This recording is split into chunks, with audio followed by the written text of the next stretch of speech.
Science editor Steve Newman reports on one person already using the brand new system. If there was ever a day to put crab and rockfish on the raft, it would be today. So that's why I'm out here, and hopefully I can get both. So cross my fingers. All right. So we've got a Danielson crab pot, just like last time.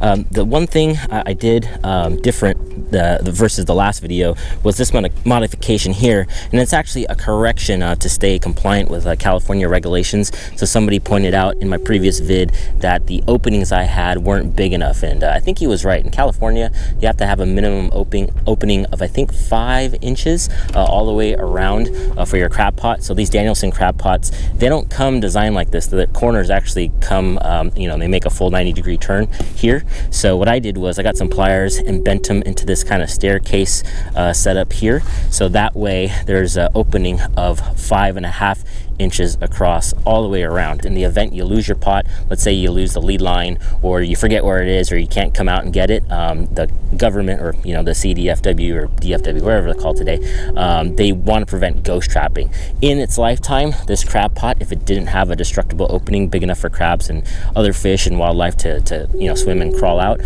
this could easily kill hundreds if not thousands of little animals that get trapped in and can't make their way out. So we've got our squid, very popular, very stinky, so we're gonna go ahead and put that in our first bait bag.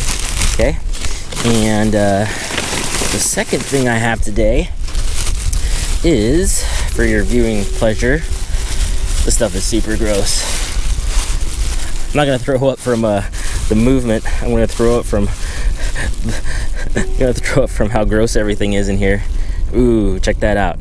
Yeah, that's that 5-pound Lassen trout that my son caught, and actually Die Hard Fishing caught, that he handed to my son to reel in. So bait pins are great for you know, if you're looking for just an easy way of hanging dead carcass in your crab pot. So stainless steel piece of wire. You can use a coat hanger, I guess, but I bought this one for a few bucks at West Marine, just because it's stainless steel and it's doing what it's designed to do. And you guys made fun of me last time for wearing a latex glove, so here I go, sticking my bare hand into the gunk without actually using gloves. Oh, this is so foul. Oh, I made the mistake of letting this stuff thaw, and now it's dripping all over my raft. I should have worn different shoes here. And make sure, as always, that you use a lead cord line, because a lead cord line ensures that any slack line will sink to the bottom. All right, got our pot and got it baited. Let's toss it in.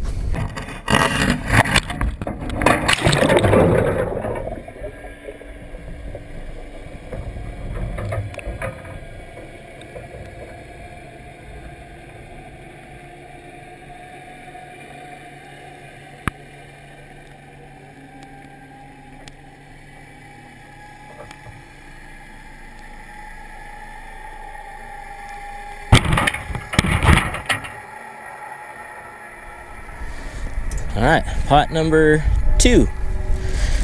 Let's see what we got in the goodie bag.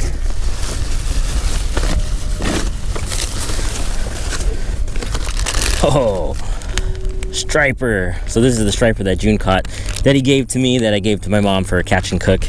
And if you haven't seen that, put in the description below if you want to check out some awesome catches from a local pier. So got the fillet, got the head. Gonna put the fillet in the bait bag and put the head on the pin, suspend it in the middle of the cage, and toss it over. All right, big Bay Area striper going in.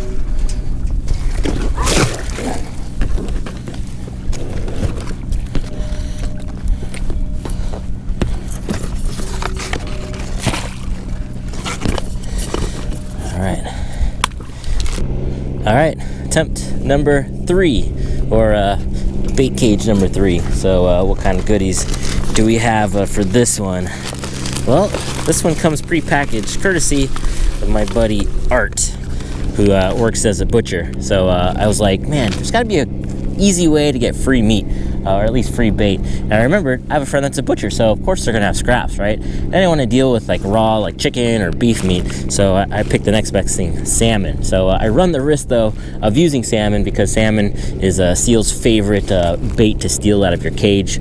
But I'm gonna throw it in and see what happens. I've never actually used salmon for crab bait, so I'm gonna put it in the bait cage. This is soft enough and moldable enough where I think it should be able to slip directly into the bait bag without any problem. So that's one of the nice things about these nylon bags. They really conform to any size, shape, you know, bait that's like the size of a small football.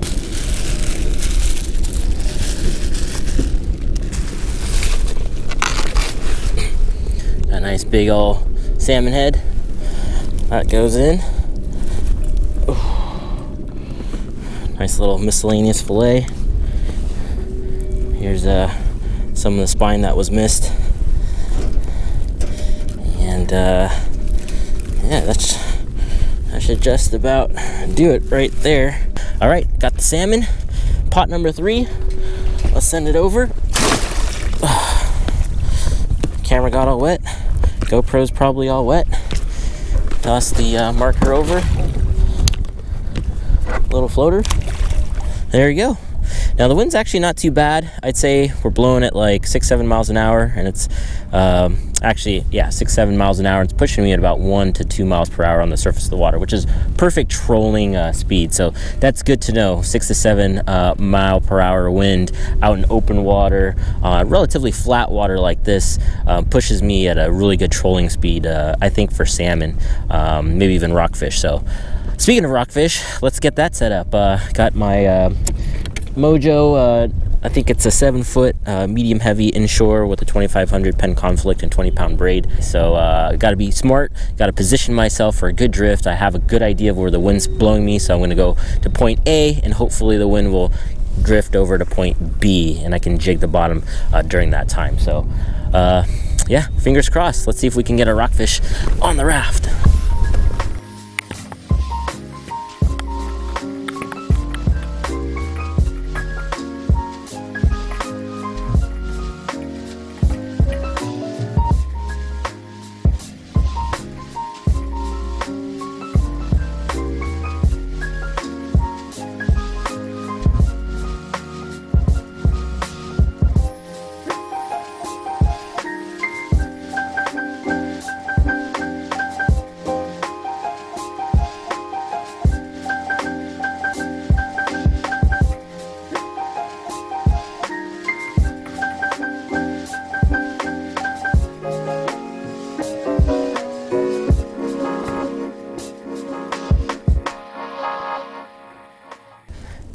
Just simply bouncing that jig head on the bottom.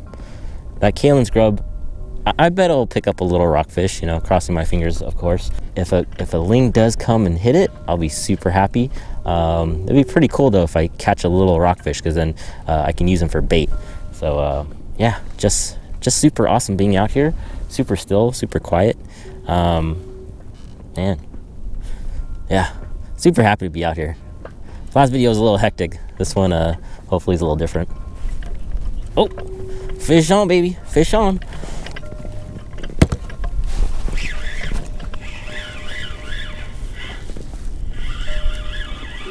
Yeah, fish on. Let's see what we got. Fish on.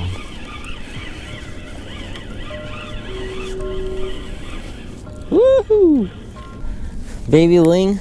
Knew it was gonna be a baby. It was a small hit, and guess what? He hit the kaolin. So here's something I gotta be very careful with because I'm an inflatable. I got to make sure I keep him secure and keep everything pretty secure. But check this out. I think this is the smallest ling I've ever seen personally. Definitely the smallest one I've ever caught. And there it is. Now, if you are familiar with my channel, you've seen probably some epic ling cod videos where I've caught guys just like this one in the teen range. You know, I think 15 even is my personal best. So this guy's no more than like 1/4 pound. So these guys definitely get a lot bigger. 30 to 40 is like pretty big for California. But in Alaska, I know these guys get up to like 70. But not only is he a fish on the fish hunter, but he's my first lingcod. So first lingcod on the fish hunter. Pretty stoked. Again, these guys got to be 22 in California to keep, so we're gonna toss him back so he can get a lot bigger. Boop. All right, first fish. All right, last attempt, last drift. Kiss the bait for good luck. Mwah. So we're on the board, sorta, with the first official ling on the fish hunter, and he clocked in at all of, like, I don't know what, 12 inches or something like that. Not very big. So hopefully his big brothers or sister is hanging out right below us, and I'm thinking that this is gonna be a great opportunity. Oh, look at that, right on the drop. Oh yeah, this is definitely bigger. Oh, I don't know if it's keeper size bigger. Look at that, right on the drop. I knew there'd be something here. Hey, looks like a decent rockfish. All right, woohoo! So check this out. Yeah, I don't know, maybe a brown rockfish, something like that. Not too bad. Not much meat on him. Not worth keeping, but definitely a sign of life, proof of life that the spot that I moved over is the spot that I knew would be productive. Again, I saw some shadows that, you know, and the map that I was looking at indicated some nice elevation change down there, and didn't even get a chance to bounce to the bottom. As soon as it went down, hooked up. So awesome. Probably the biggest rockfish I've caught to date on the fish hunter, most definitely. All right, we'll send this guy back. Ooh, I like this spot.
All right, coming up on our first buoy here.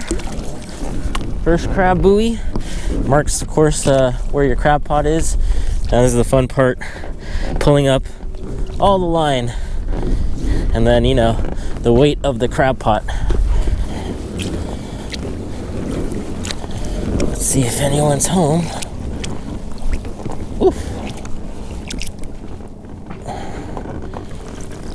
Hey, looks like we have a decent sized crab in there. All right, nice. Woo! All right, salmon's on the board here, and got one of each. So salmon proving to be pretty darn effective.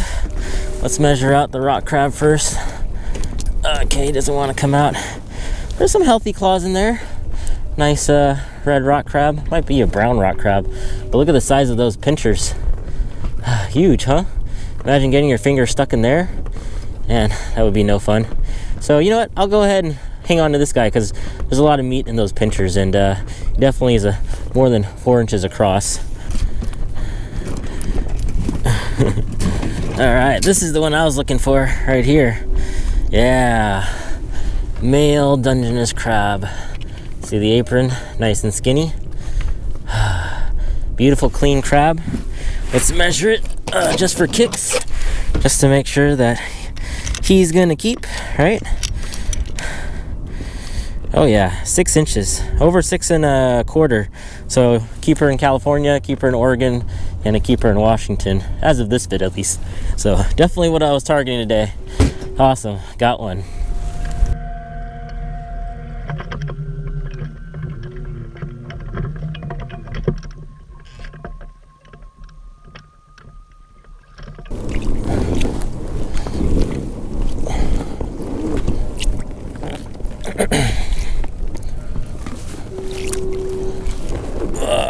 Ooh, yeah. All right. You know how we got one in the first one? Oh, no. Oh my God. Oh, I'm an idiot. I'm so lucky to get these. See this door? This door was pinned open the whole time. Look, see this rubber band? Oh, no. Oh, I'm an idiot. I just lost a crab. Man, $7.99 a pound. That might have been $15 that just fell into the water. Oh. All right, live and learn. You know, in my first video, I went all the way back for a crab pot because I forgot to unpin the doors. It's a lot easier to have the, you know, all the panels fold down when the doors are pinned open. And you just got to remember to unpin them and open them up. Oh man. Oh, all right. Live and learn, live and learn. Let's get this guy in the cooler. Dang. Yeah. Okay, the one that didn't get away. Another male, another nice healthy male. I'm guessing in the 6 1/2 range, something like that. Let's measure it just to be sure. Okay, just about 6. Definitely legal male. Definitely a keeper. Would have had another one. You know, the other one was a little smaller than this one, so I think it was definitely illegal, but definitely wasn't as big as this one. So that's what I'm gonna tell myself. Dang. I pulled up some crab in this one, and I forgot to close one of the doors. So when I came up, a crab like flew right out. And who knows how many were like coming in, going in and out. Dang. Oh, it was open? Yeah. Damn. Like, you know, like when you fold these down, it's a little bit easier to compact them like all the way down with the doors open. So you just got to remember to unpin the doors that I forgot. In California, where I'm at, there's actually no maximum amount of crab pots that you can drop if you're throwing it from a recreational vessel. So I'm throwing 3 because that's what my raft could handle. If I had a bigger boat, I'd be probably, you know, throwing 4 or 5. The limiter is the amount of crabs you can have on your possession per angler, and that's 10 per person per day. So in the last video, some of you guys said that I had too many pots, but the reality is, you know, maybe that's the rule in Oregon or Washington, but in California, you can have as many as you want, but the caveat is you can only have 10 keeper crabs per person per day, male or female, as long as they're a minimum of 5 3/4 across, you know, from lateral spine to lateral spine.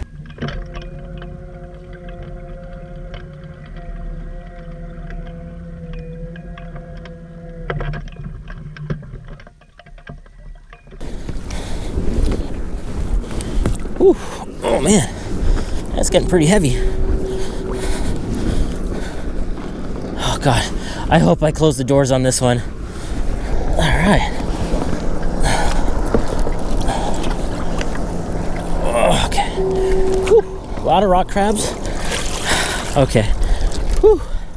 All rock crabs. And guess what? All my doors are closed. So, well, we all got rock crabs this time.